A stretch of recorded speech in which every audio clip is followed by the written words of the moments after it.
told my wife that I wanted to become a Muslim. My wife, who had been a devout Christian her whole life, she told me, Sean, I will never become a Muslim. And it hurt me a bit because not her words, but it made me think, if I become a Muslim, it might drive a wedge in my marriage.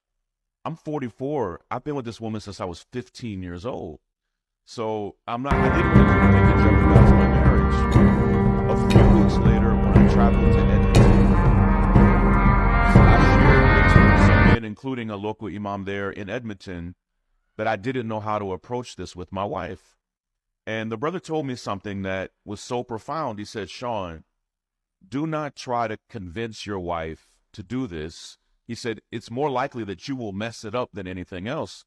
He said, but I do want you to trust that Allah will guide her heart. When I got home from Edmonton, this is in early January, not that long ago, I laid both of those copies of the Quran on my dresser, not because I was like low-key wanting my wife to find them.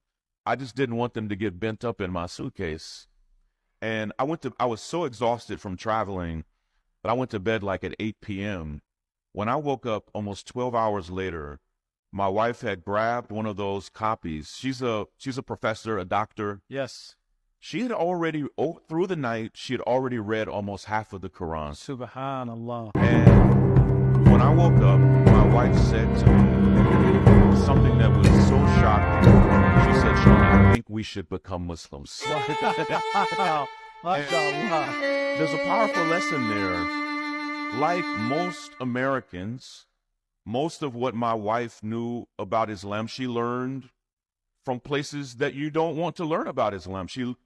If what you know about the Prophet Muhammad, peace be upon him, you learned from the news, if you learned it from movies, if you learned it from social media, it will be misinformation. And my wife, who's an intellectual, a voracious reader, the first thing she said to me was, Sean, the Prophet Muhammad, peace be upon him, he is not who I thought he was. And she was just moved by his life and his example. And she thought that to become Muslim, it meant you no longer had any reverence for Jesus. And I think most Christians think that. Yes. And it was actually quite the opposite.